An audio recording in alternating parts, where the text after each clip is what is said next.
listening to the Astral Hour. I'm your host, Astral Meadow. Join me as we take a glimpse into the mysterious.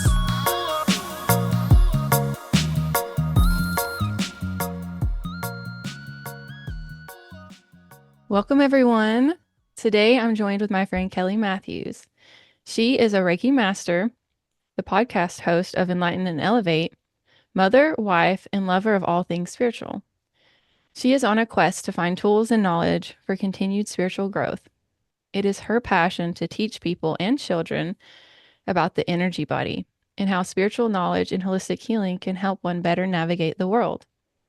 It is her belief self-mastery, unconditional love of self and others is the way we can best contribute to bettering this world.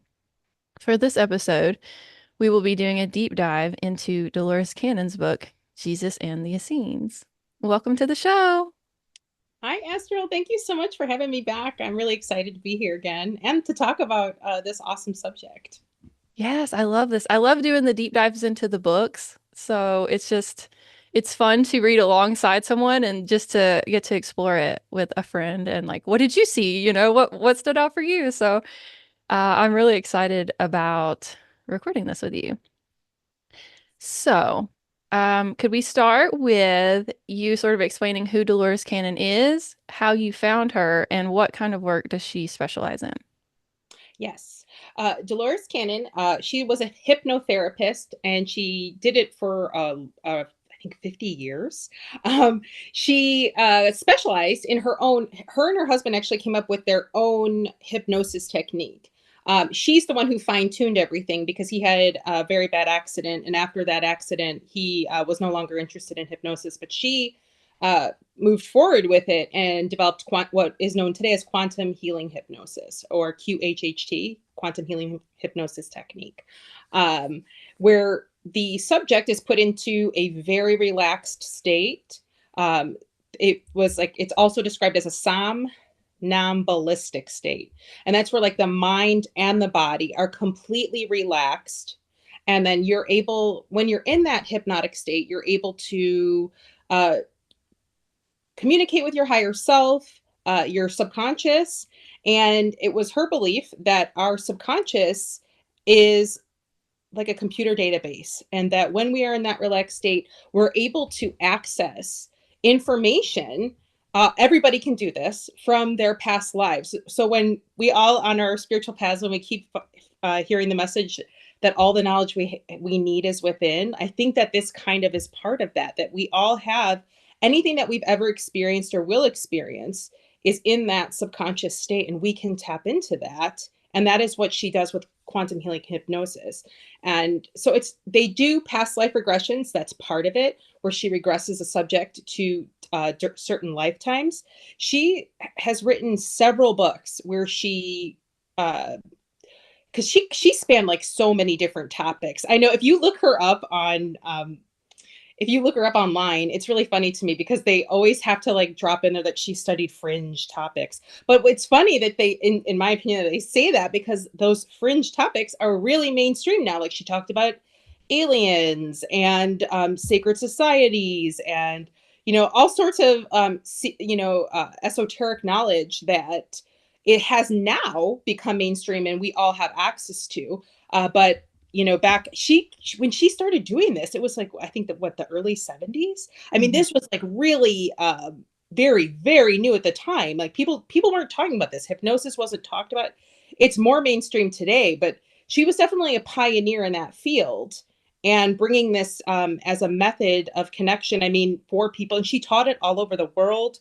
She's lectured all over the world. It's really interesting, but she challenged a lot of common beliefs, right? And she was a wayfinder, right, for so many people who today, I think she's one of those people that kind of paved the way for so many of the spiritual seekers that are on the out there now. She kind of paved the way for so many of them to come forward. Yes. I remember the first time I ever heard her, I was driving. I was going on vacation and I just had Coast to Coast on because I was driving late at night. And she came on, and as soon as I heard her start talking, I was just like I was there. I was involved. I was like, this woman is awesome. I wrote her name down. I went and refound the episode, listened to it again, and started looking her up because a lot of times when I would listen to that, people would, I would get a little bored, or like nod off a little bit. But with her, I was like the whole time, I was just like, this is really good. And it just felt so in alignment with other things that I had been studying at the time. And this was probably 10 years ago at that point.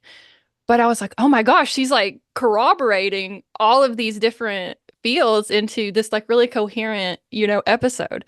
And I just fell in love with her. Like, and I actually consider her to be kind of one of my teachers at this point because I respect her and her work so much. And I've just found a lot of truth in it. So definitely suggest people looking her up if they're interested in these topics because she's great.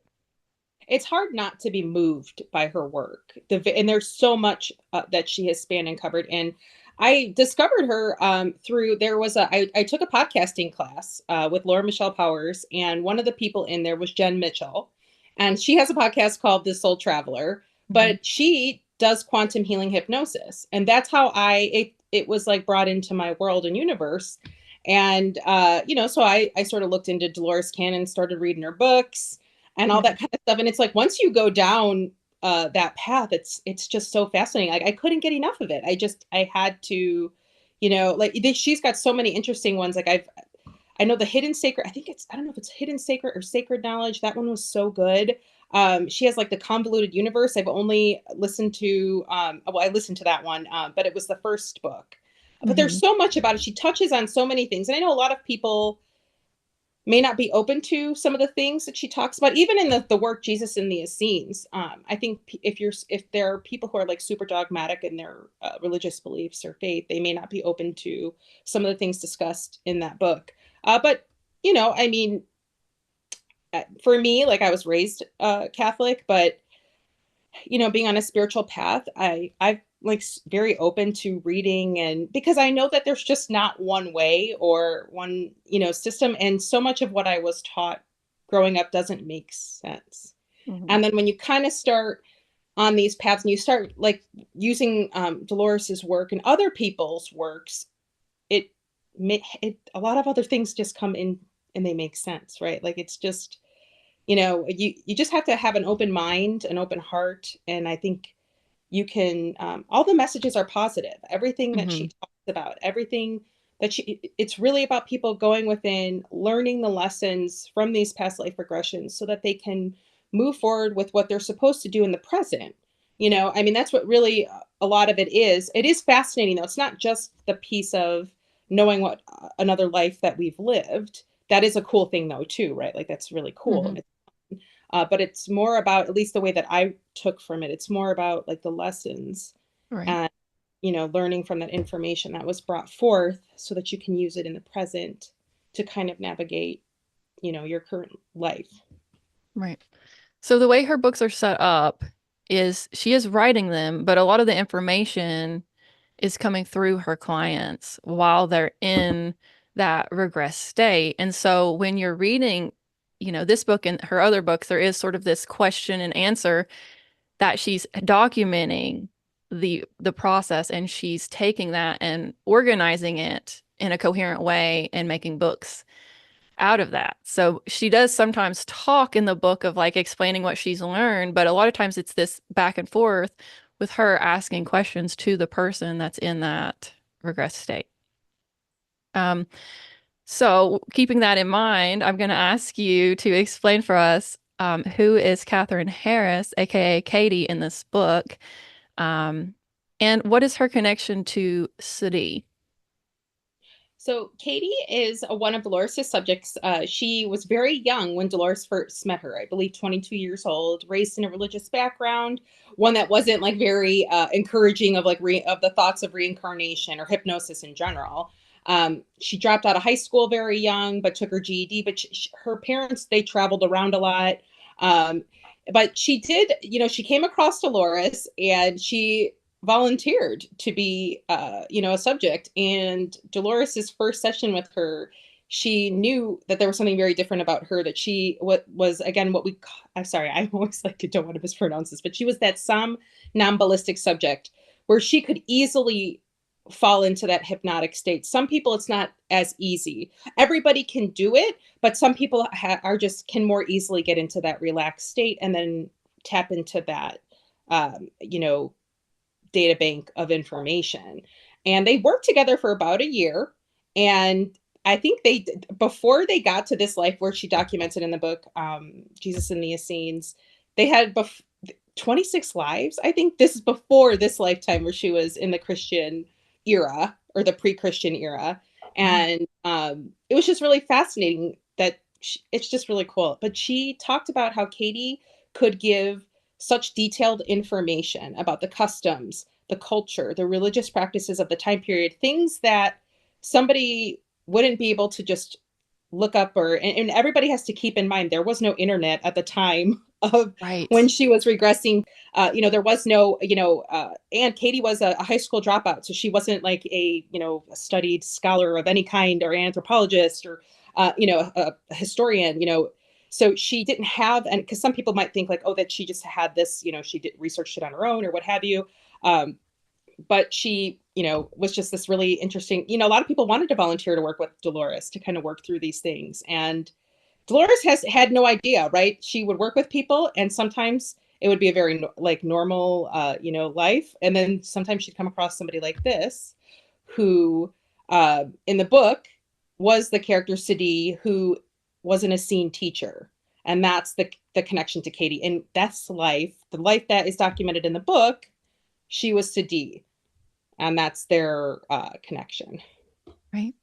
So a word that stood out to me when I was reading the book was cryptomnesia, and I had to look it up. And it's defined as a forgotten memory that returns. So it's a hidden memory. And so that I feel like that's, explains it to where when they're regressed, they are able to access it. They always have it, but Right. in that regress state, they can access it. What's might be hidden to them in their daily lives because it would be distracting, to know every lifetime and there's a lot of trauma and stuff they could carry over. So I think it's good for us not to have access to it all the time unless it's needed for something important. So let's talk a little bit about who the scenes are or were and what is significant about them. They're a fascinating group. So they weren't actually a religious group, although they did have spiritual practices. But their function was to keep the knowledge, to protect sacred knowledge and keep it. So they had different mystery schools, and the subject Sidi, he was the one who studied the law, or what was then known as the Torah. Um, but they were a very secretive society. You had to be admitted to, if you wanted to study with them and you weren't already part of the community. They lived up in what was or their community was called Qumran, but it was right by the Dead Sea. And for Mhm. those that are listening, the Dead Sea is in between what today, if you were to think about it, is Israel and Jordan. And so it was right at the upper, I think, left, if you're looking at a map, the upper left part of it is where Qumran was. But they had a very interesting lifestyle where like they used meditation. They had knowledge of the energy system in the body, and they all understood that how the importance of balancing that with their life and what they were doing. They lived in a very communal setting. They did, where they all helped each other. They all served in some sort of way. It was really interesting. I think the coolest thing was that men and women were equal Mhm. in this society, where at the time in traditional, outside of that community, women did not have as much, like women couldn't be teachers. And in the Jewish temple, they had to be in a separate area. They weren't allowed in the main area. But in the Essenes, in their community, they thought if you did not have both men and women teaching, that you would be losing out on, important minds, and, you would be discounting people who would have, and I think they also believed it would disrupt a balance, like a man and a woman bring a good balance to each community, if that makes sense. Right. I really found it interesting because, I mean, how else are we going to get this information that it starts out? when Sadi's very young.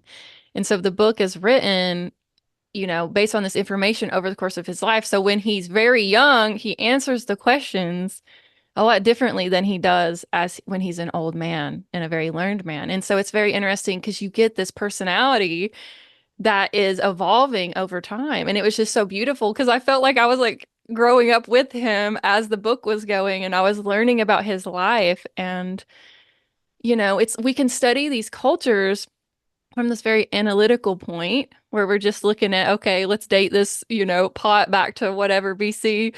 But it's really cool to be able to get in there and like get to know someone from this community. And this is the only way to do that. So we have a lot of information about the scenes now, but it seemed like there was a lot of holes and they were kind of making stuff up Yeah. about the culture.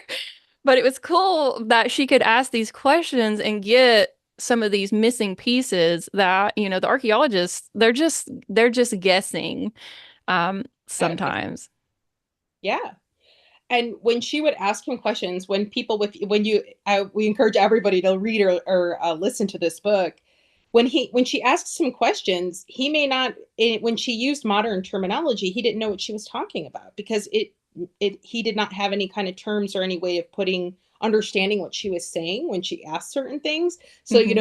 I think that lends to the credibility of, him tapping into that, or tapping into that information in that space.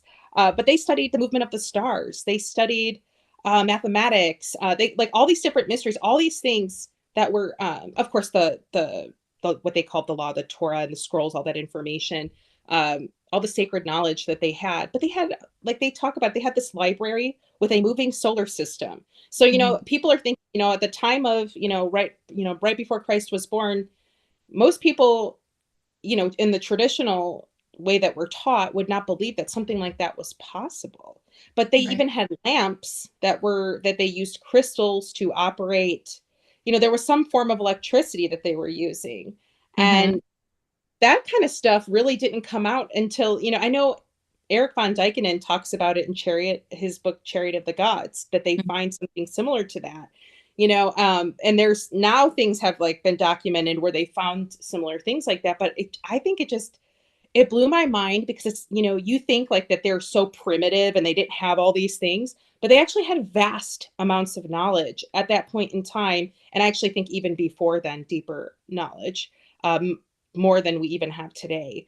Definitely on the spiritual level, the way that they could communicate in that they would focusing on meditation, their energy body, and all those sort of things. Like psychic communication was like second nature for them. They all did it. They all could telepathically communicate. Like it just was what they did. They didn't, I mean, not that they didn't communicate verbally, but if they weren't with each other, they would communicate. If, some one of them was outside of the community, they could communicate psychically.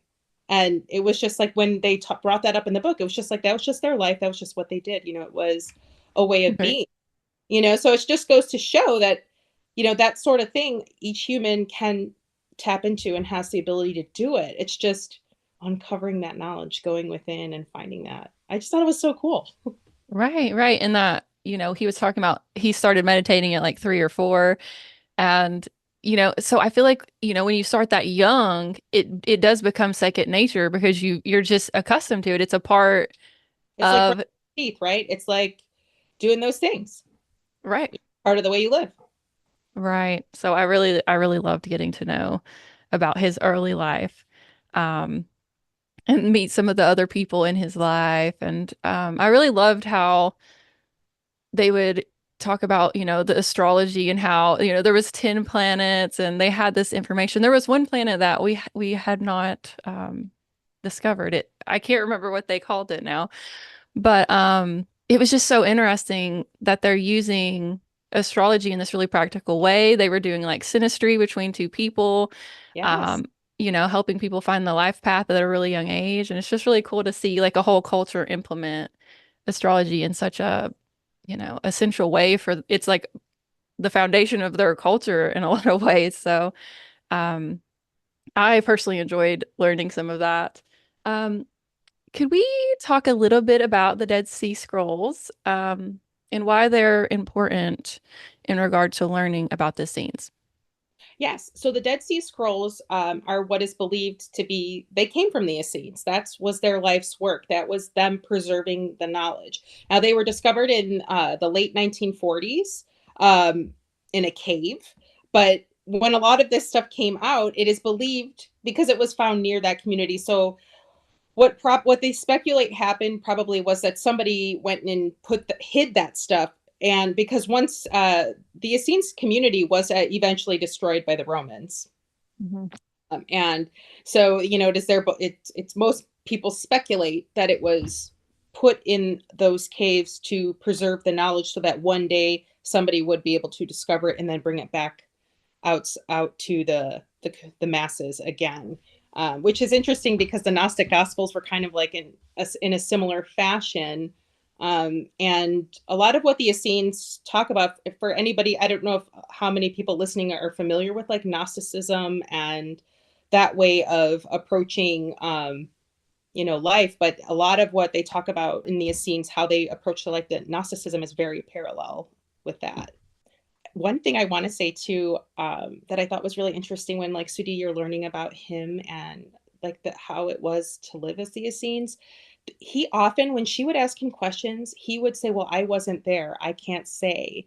I can't judge. This is I wasn't present." And how important, I think in today's day and age, everybody judges everything in like 2 seconds. Hmm. But he stressed on more than one occasion that he couldn't offer, his point of view because he wasn't there. He's like, I wasn't present. I can't say, I don't know.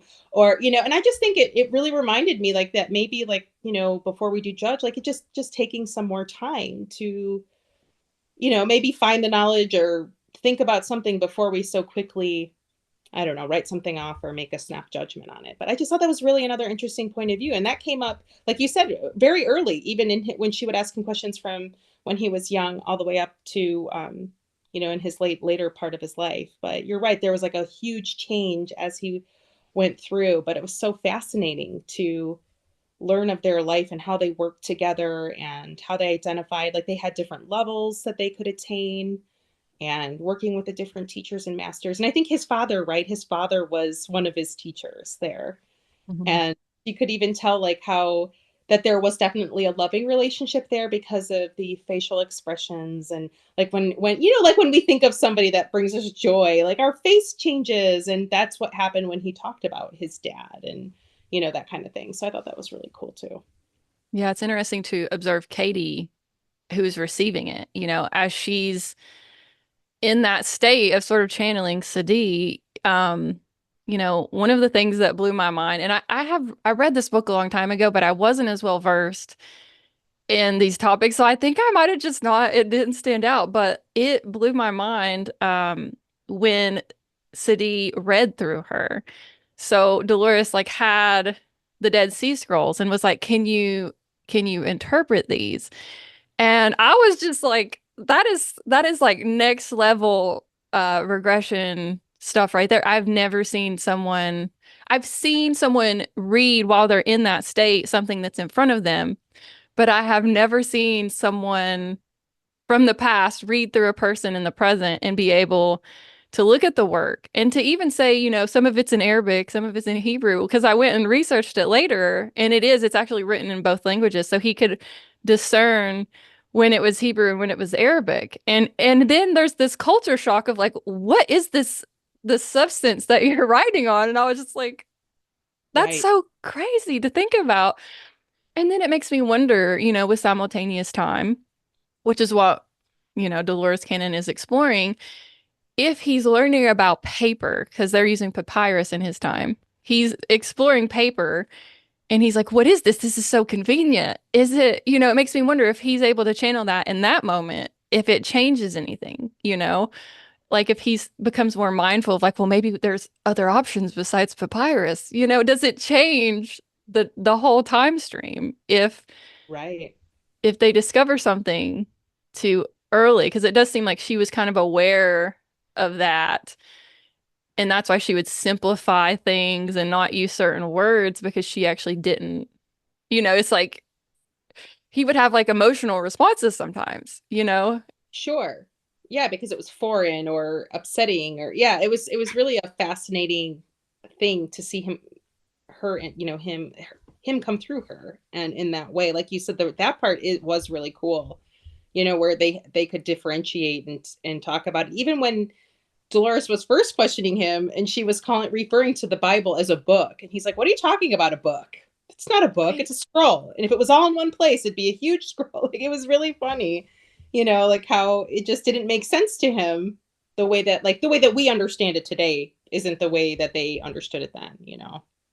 Right. And I'm just imagining him either in meditation, just, having like a vision quest, talking to some woman from a different time, or like when he's in the city and he's describing it. And I'm like, is he just thinking it? Like because his eyes must be open because he's describing the city. And so it's just so interesting to think about their like psychic abilities that he could just be living his life and every now and then a voice comes and asks him a question and he's able to answer it. And so that was just really cool to, imagine for myself, like how he's receiving the information on his end, which we can't see. Um, and like, what does he think's going on? Is this just a spirit guide? Is this, because she was just like, Right. well, I'm a friend, you know? Exactly.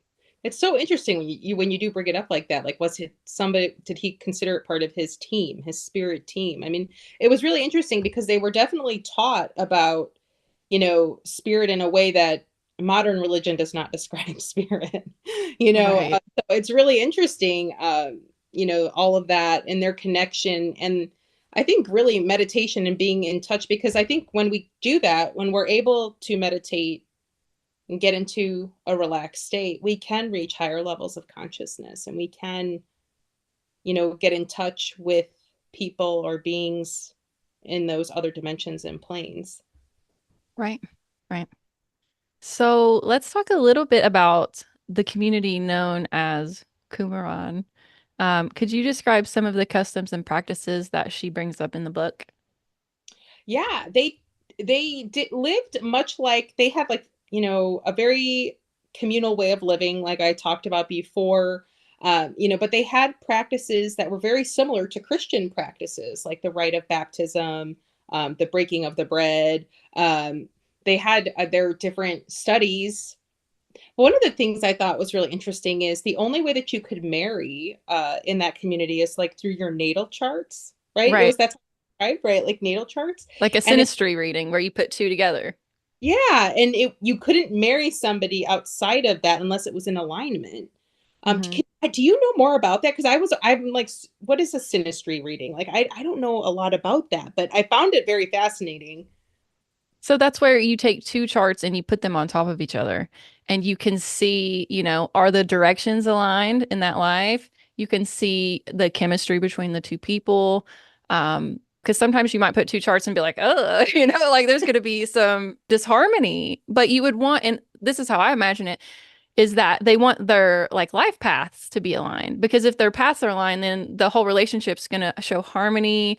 And if you have two different directions, two different kinds of people marrying, and they're, one wants to be like a famous rock star and the other wants to be like a stay-at-home mom. I mean, it's not going to be as compatible, right? Someone might be Right. lonely or someone might feel restrained. And so, how I was kind of seeing it is just people with probably similar Venus placements or positive Venus aspects.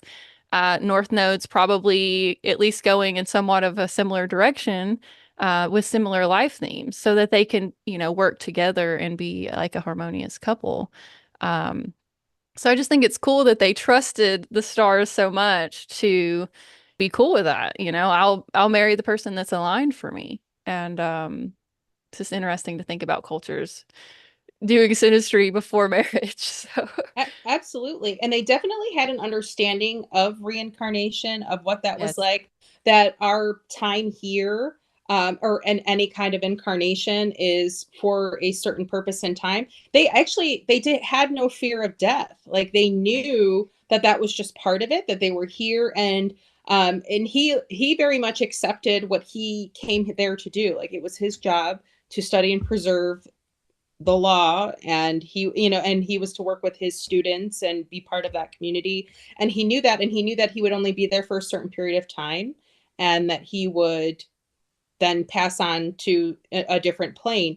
I mean, they understood that in a way that modern day, I don't believe a lot of people truly understand, because in the modern day today, there's so much fear around death. Everybody's so afraid of Hmm. dying for many reasons, right? Because it's, they don't think they've done it before, or if they're raised in depending on what their religious upbringing is, maybe they're afraid of hell, or maybe they don't believe there's anything after. So there's a lot of things that I thought was super interesting, that they talk about with reincarnation and really having that deep understanding. Because I think today, if people have that understanding in this life, like in the present moment, understanding that we're only here for a certain period of time, and that we agree to come here and do whatever it is. Everybody's is different. We don't know each other's. But if we looked at it that way, then maybe we wouldn't get caught up in so many of these other distractions and things that sometimes happen along the way, or, are just part of the path, but for the evolution of our learning and our, soul path and whatever. But I just thought that was so interesting. I mean, because that's really integral to their society, was understanding, that part of your existence, and that the energies, that we're eternal beings. And, that was part of their teachings, and that Jesus and anybody who studied there would obviously have had that same understanding of their life path. But they actually talk about, when they first start talking about Jesus, that he was like a reincarnation of Elias and Adam. So it's really cool when they start talking about it, because for anybody with like biblical knowledge, you start thinking back, you're like, oh, this is so cool. Like so that you start to see the previous incarnations and what they brought in those incarnations and there's just it's such a different way of looking at scripture and what is out there, or what you're raised to read and know.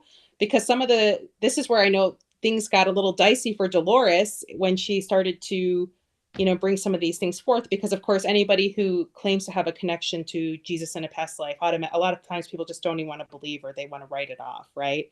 Hmm. Um, but she really, there was some other challenging things too, where the scriptures as we know them are different in the Hmm. book than then at least as he remembers him, or I'm sorry, as he was taught them and telling that part of it. If you So I thought that was really interesting, right there. But there's some things that people just sometimes aren't ready, right, to maybe consider a variation or a different thing. But she ran into all that stuff with this, writing of the book. Right. I think it's cool to think of the fact that Jesus was very well versed in the study of reincarnation, and that he was very aware of his past lives and things like that, which, if you're just reading the Bible, you're not thinking that way. Even though there are little hints in the Bible that, like they did prophesize his birth. And I feel like if you know about the reincarnation, you can see it in the Bible, that it's pretty clearly written. But you probably aren't going to hear that in like a modern day church. They're not going to talk about the fact that Jesus was well versed in reincarnation. But I don't know. I just think it's cool because you can see him from this almost this more master level where he's training with all these different types of people. He's learning all the spiritual knowledge, not just from one perspective. He's integrating wisdom from all over the world, wherever he could travel. And he was working with a lot of spiritual masters. And so it's kind of cool because he kind of paves this way that corroborates the wisdom from a lot of um, different cultures. And so it's I think it makes him more, beautiful in a lot of ways, because it's like he's so accepting and he's like, yes, there's wisdom here and you guys have wisdom. And and he's just like soaking it all in. He's not shutting out any of the other um, groups of people, and he's kind of just corroborating it to his own message of like, well, here's the similarities between them all. And this is what I found to be, the most important. And so I just think it's I don't know. I feel like it strengthens his message because we hear, that like there's a big gap in his lifetime Oh where yeah. like, we don't know anything. It's like, well, how did he know all of these things? I'm sure he was a channel for the divine, but it's also cool to know that he was very much a human and he did have to learn, even though he was a good student.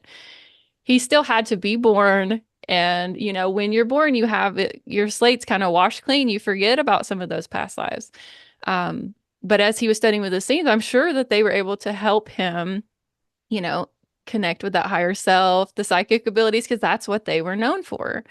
Um, so it's just kind of cool to see how those scenes might have impacted the rest of his life and his story. And it's just, yeah. No, I love that. And I love because he did in those lost years that nobody can explain or often wants to talk about. He did go to other places and studied with other masters, Egypt, India, Tibet. Like now there's, more of, historical stuff to support that. But yeah, he definitely went around and studied, which I guess exactly like you said, there is no one way. There is things to be learned from all the things that are out there. There's just so many things that can be gained with an open mind, and that there isn't just one way to spirit or one way to, your enlightenment, and that we can learn from anybody. I think that it just really did solidify that. Like he just learned and like you said, he brought it in that way. He was open, and it does make him more, I don't know, the book was so moving for me, like being raised Catholic and, like just seeing this. And they even talk about his parents, like Mary and Joseph. They talk about them and how they were actually, and again, I being raised Catholic, this was like not really talked about, that like they were part of this group. Like, and they talk about Mary, and Mary was part of a group of women. Again, through this, they used the charts, the synastry, because there were these prophecies that were out there of a coming Messiah, and who would carry, and they didn't choose. Like Sadi was very like emphatic that they did not choose who would be the mother. That they put the charts together, and that a person would just kind of stand out, and Mary, as we know her, was that person. And so it's really fascinating when you kind of, you know it sort of kind of like it makes sense, right? Like Jesus was part of like a lineage of people who were like enlightened, spiritual, and he kind of paved the way for him to be able to be such a powerful figure at that Right. time. Right. And they knew he was coming because they knew about the stars. So, it's like they could look at the sky and say, okay, the Messiah is going to be born. And like I feel like it's that deep wisdom with the astrology where they were able to, kind of look ahead and to be able to say, okay, well, it makes sense that it would be now and that this would be the mother. So they have their little resources of how they validated it or when they knew to start seeking it. Um, but it was cool to see like when he's the younger child, like he knows that the Messiah is coming and like he's like very excited to be like alive at the same time, and it's just such a blessing. Um, so it is cool to see how, they predicted it, but also welcomed him into their community. Like it was always going to be a part of his story, was coming here and learning from these particular people. Um, and so you can see in, like you were saying in some of the Christian practices like baptism and things like that, how this community might have inspired some of those customs. So I really liked to see kind of where these things might have originated um, from the Christian perspective too. Um, let's see. Also with Jesus, something that was standing out to me was, Dolores was like thinking that he might live through the crucifixion. But he ended up passing before, but she was able to access him in the afterlife as he was watching it from like above. And I Right. thought that was very interesting because she was thinking she wasn't going to get that, important part of the story because, he was starting to age and he knew his death was coming. So she was like, "Oh, okay."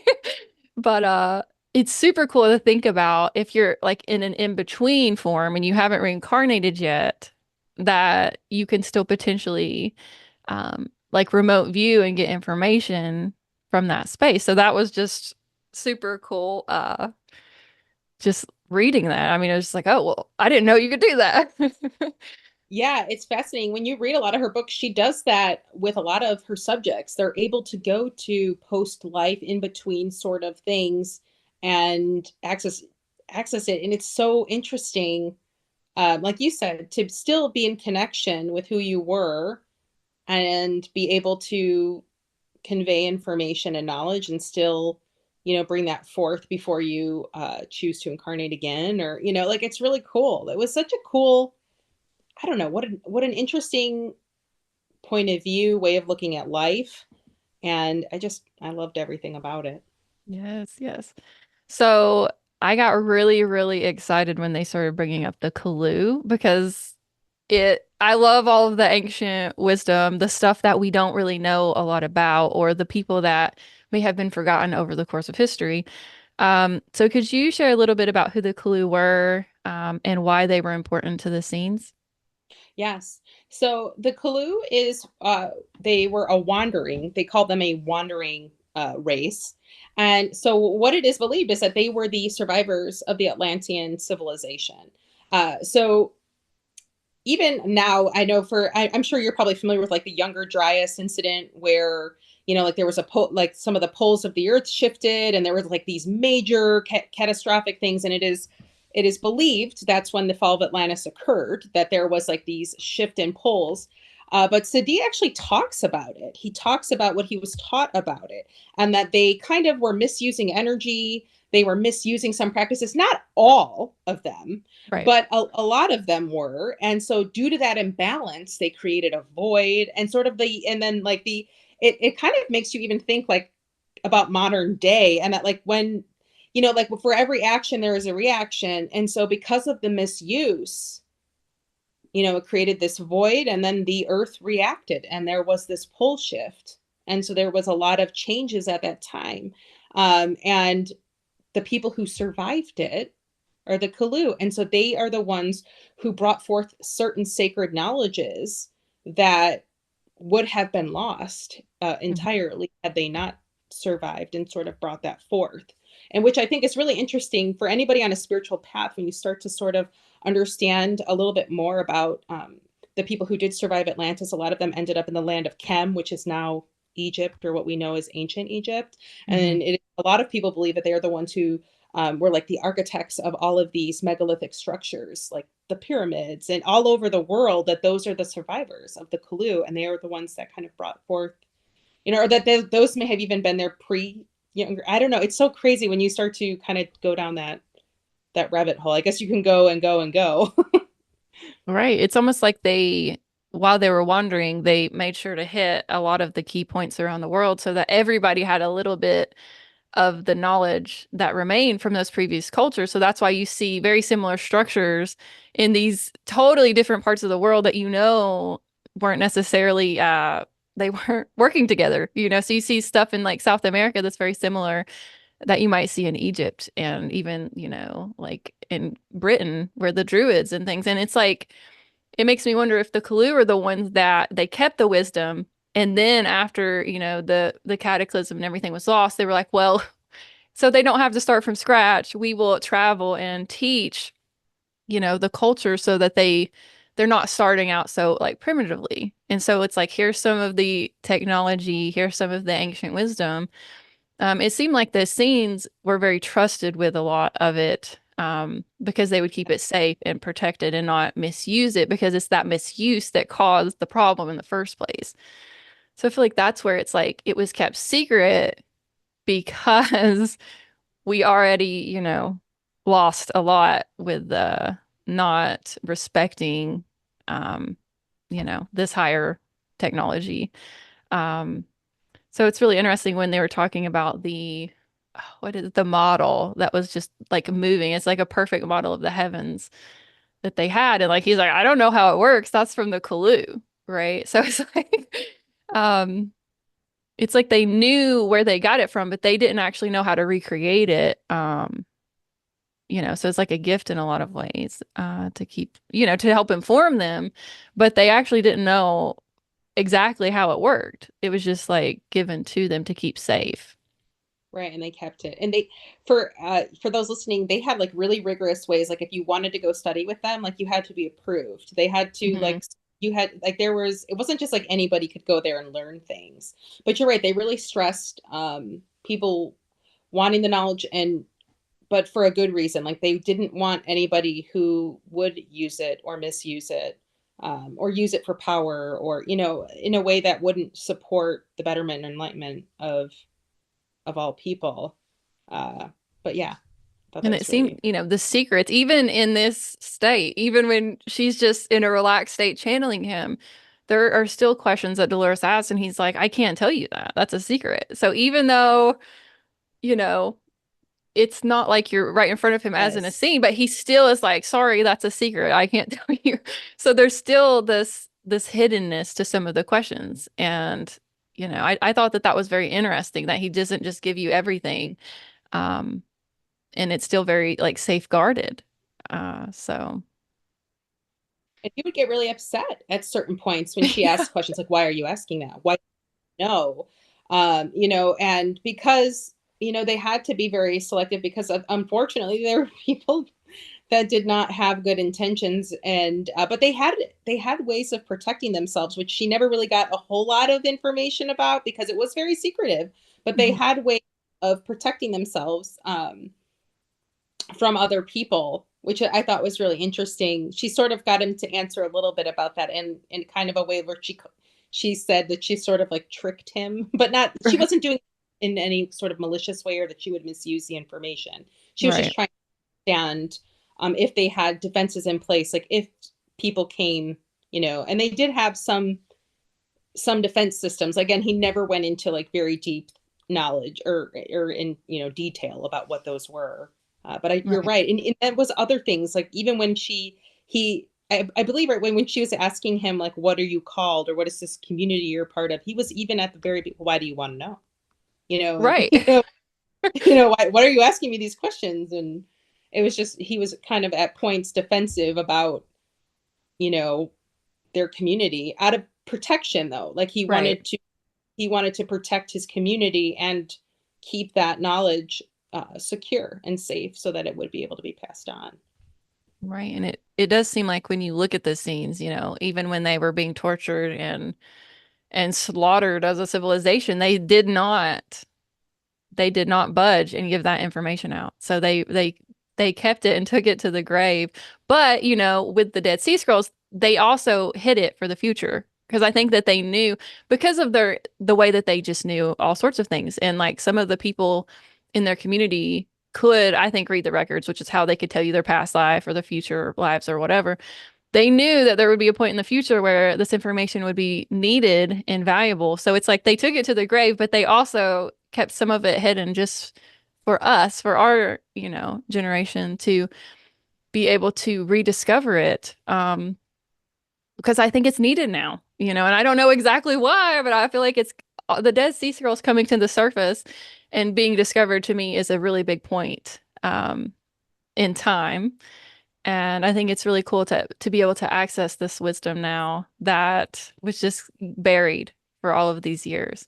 Um, and it's just It's full true, of right? life. Truths that are meant to be brought forward about the information. I think one of the things I was so moved about the book is that, being raised in a religious, upbringing, you think that you have to follow these rules and you have to do this or that, or you're not a good person, or you're not going to go to heaven or whatever. But really, the messages in this book are just really being in touch with love. And if Mhm. you think about it, and that was the importance, and that was what Jesus put forth, that he believed that really living in alignment with love was the most important thing in all that we do. And if you think about it, really, if you are in alignment with love in your life, that really you really don't need all the rest of the rules because you're in alignment with love. So you aren't going to hurt another. You're not going to do those things because you're in alignment with love. But what was really cool is they talked about Jesus knew how important it wasn't just to not physically hurt people, but also to not mentally. think Right. ill of others and wish ill on others because he knew what that energy brought. Like that's why like when anybody like, wishes something, oh, I hope that person does this or that. I'm always like, no, no, no, no, no. You can't think those things because you're actually you're like wishing that for yourself, right? Because we're all one. We're all one. I know it's hard for people to understand that we are all one, especially when there can be such polarizing figures and different things. But we're all if I believe that we're all from source creator. And so Hmm. that each one of us is just a different fractal of way of experiencing life, right? That's so creator wants to come forth and experience life in every possible way and iteration. And us as individuals is how source creator can do that. And if we can actually remember that we are all from the same thing, I think that that would be so helpful as we move forward in our lives. It is often hard though, like I said, with polarizing figures, with people who are mean or, but I guess being able to take a step back and maybe have a more spiritual look or approach. What is the lesson to be learned? Why is this, because it's not happening to us, it is happening for us, whatever it is, whether it's happening on a global scale or like even today, right? Like in modern day, there's a lot of chaos around the world, there's a lot of unrest, and it can be scary and create fear. But I think a lot of the things that are coming forth today, if there is chaos, if there is certain things, it's things that are being released or maybe need to come to the surface so that we can move beyond it, that it can change. And that's just kind of, I think, sometimes what happens in our life, right? If we can all sit back and think, okay, it's probably the more chaotic times or the harder things that where we experience the most growth, even if it's painful, right? Like I can Right. look back at like things in my life, and of course, you come out on the other side, and you're a totally different human than you were before. Um, Not that you have to go through a ton of negative things to have spiritual growth or anything like that, but I think sometimes some of these things that we experience help us to have greater compassion, have greater love for others, have a better understanding of different things in life so that maybe when we see certain things or whatever, we can just not negatively react. We can sit like I don't know if you're a Ted Lasso fan, but I love Ted Lasso. And there's, one thing that is like stood out to me from the whole thing is like being curious, not judgmental, Hmm. asking questions, right? Why is a person reacting this way? Why is this happening? Why is it, like kind of like getting like having more of like I call it like armchair psychology look at things, like what is really going on? Because often when people are heart individuals, I mean, we don't know what everybody's been through, but we don't know, so it's like maybe having some compassion, even if it's hard, right? But then, I mean, there is the other side of it where like you do still have to have boundaries. You do still have to, know that energetic stuff, and I don't know, like the whole thing in the book, like they just really understood the energy body and the importance of clearing your energy, the Hmm. importance of having that balance. And I think if more of us were in tune with our energy and our balancing of our systems, like you would be being in a more relaxed state. You're going, well, first of all, you have to be in a relaxed state to heal, right? Like that's the state where where you are able to access healing.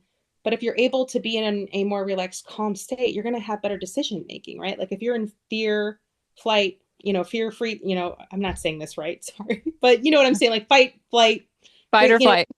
fight or flight. There you go. Your critical thinking skills, your ability to, you know, think rationally is, greatly reduced when you're in those states. So maybe if we just sort of were able to kind of get into that sort of alignment with love and look at it in a more compassionate way, I think maybe things would be different. I don't know what your thoughts are on that, but I think it might be. Yeah, for sure. I found this really good article online. It was bigpicturequestions.com, and the title was "What did the Essenes teach and know that we don't?" And I could tell he had read this book. And there was another book that was pretty big in this scene, but I've already forgotten what it was now. But anyways, I really liked this kind of summary where it talks about like the different teachers have these different messages that they bring forward. But Jesus specifically, he wrote, Jesus showed us how to live and evolve in the physical world without incurring karma by showing love and forgiveness to others. So he doesn't talk about karma, right? He's not teaching you karma. So you think about his predecessors, karma is like this big thing. He's actually teaching you how to not accumulate this negative karma. Because if you're living from a space of love and you're also practicing forgiveness on a regular basis, you are not going to be acquiring negative karma. And so many of us come back to these situations that just aren't the best, because we're having to kind of pay off this karmic debt where we have taken something for someone or whatever. But I just love this because the records are always talking to me about forgiveness being the way that we can heal karmic bonds with people. And I'm like, Jesus was teaching that, but he wasn't being so specific, like, this is how you don't acquire karma. He was just giving you these stories and this philosophy. And if you stand by it, then you will have good karma because you can't acquire bad karma living from, love, a place of love and forgiveness. And I also, he broke down some of these, what did the Essenes teach from the book? And I really like the four pillars were harmony, truth, peace, and then pure and unselfish love. And if you're living from that space, I mean, it's just you're seeing the beauty in life. Like you're living in such a harmonious way that, your energy body's probably going to be just fine because you're not stressed, you're not judging, you're not hurting people. Yeah. And so I do think if we live by, this code to a certain extent, we would be happier and healthier, and our, societies would be able to intermingle and respect each other. Um, so I really enjoyed doing the deep dive into the scenes. I think this is beautiful information that, our day and age could use a refresher on, maybe. Absolutely. Forgiveness is huge, huge. And for so many people, because we are, and that's not to say that bad things don't happen. Bad things do happen to all of us. But forgiveness, I think it's not about the other people. It's not about saying that whatever happened, it was okay, or, rationalizing poor behavior or poor actions. It's for you. It's releasing that from yourself. It's just taking that weight and giving it away, giving Mhm. it, you know what? And, some of the worst things that I've been through, I was able to get to a point where I was like, I hope that person heals. Because really, and this is kind of how I view everything in the world, because we can all be triggered or upset by things. But what I do is I send loving energy and I ask for the highest good for these people, help them to heal, help them to make decisions that are, for everyone's highest good. Because if you're thinking negative things, or, I mean, that will never change a situation coming from Right. like, oh, I can't, I hope that person burns in hell, or, I mean, how Mhm. many people say that, Right. um, that will never change. And actually, Albert Einstein said this, that you can never change a problem with the consciousness level that started it. Right. You have to correct a problem with a different level of consciousness. So if you're able to move into a space of forgiveness, that is a higher level of consciousness. And Right. you're able to look at something that you experience, accept it, and let it go. And not let it rule your life anymore. Not let it, you're not giving your power away to that person or that situation or whatever it was. Um, and you're able to kind of, that having that freedom from that, I think is so critical and helpful as you move forward. But I do understand, and I have compassion for all people who are finding it difficult to do so. Mhm. Because I get that. Like, life is hard, and we all experience, some things are so deeply hurtful, so Right. deeply, we're so deeply, hurt in situations, could be physically, could be mentally, that it's hard to move past it. I mean, you can see it. Like, that's why I think places around the world, right, hold such energy, where battlefields were, right, all these things, like, we can understand Right. that on an energetic level, like why places like that hold certain things, so the same, I think, would be true to our own energy fields, like where that would, it can be difficult to move through that. But if you can find that way, it Mhm. really, really, it's so like, it's just like a freedom, right? It's like taking the weight off, and you're Right. able to breathe again. Right. It's like feeling the wound with just this peaceful, loving energy. And I think it's a kind of a collective journey, as we heal and we live this life of peace and we go out into the world and we show this example and this model, over time, people will start to be, aware of that. Like, I would like to live a more peaceful life, If she was able to forgive, someone for doing that, then maybe I could forgive. And I Absolutely. think it opens up that space in the collective for more peace to come in. And like someone has to start it, right? Someone has to to to be the one that says, this was wrong, but I forgive you. And I just feel like I don't know. I just feel like forgiveness is such a powerful medicine. And I do think that Jesus was a really big component of that. And that was definitely a big part of what he came to teach us. Um, so, yeah. It's such a moving book. I highly recommend everybody to read it, listen to it. It was just such a beautiful way of looking at Jesus as as a ascended master, as a spiritual figure, and not in a religious dogmatic way. Right. You're seeing it from a completely different perspective, which I think is really important. For people to kind of open themselves up to different interpretations and maybe kind of see the connections with the chakra systems and some of these other spiritual. I mean, you can kind of start to see where they all intersect and come together, Right. and bring enlightenment and peace and calm to people who use those principles and tools in their life. Yeah. Well, I loved reading it, and I'm so grateful to have you because you inspired me to bring it back out and to reread it. And it's funny because that's what I did during my Mercury retrograde. I reread a book I read 10 years ago, but I saw it in a totally different way because I'm a different person now. And I really enjoyed just soaking it all in and seeing, this different perspective and doing a little bit more research on it. And it's like a lot of it was validated when I did research that, she was spot on. She channeled a lot of stuff that's proven now that they might have still been in question at that point. So it's just really cool to just give myself the space to open this back up because it's just full of like this living wisdom. And I definitely suggest it for anyone, especially if they like Dolores Cannon and enjoy her work. It was mind-boggling. So you have a podcast where you talk about love and spirituality and stuff, and I highly enjoy it. Could you plug your information now and like show or share how people can find you and support your work? Oh, thank you so much, Astral. That's so kind of you. Yes, I'm on any of the podcast platforms. It's Enlighten and Elevate. You can email me at enlighten and elevate with Kelly at gmail.com.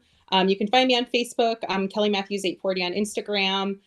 Any of those ways you can reach out to me. But I love just talking about spiritual truths, I think these conversations are really important because it gets people to think about life in a different way Mm. and in a more loving and spiritually connected way. And I think that's the best way to kind of really understand what it's all about. I know that I'll never understand it all, but Right. I love that it's an ever evolving and ever growing pattern. And it's kind of cool when I think about it that I'll never stop learning, that I'll be on this path of evolution until I cross over. And then, it'll just continue.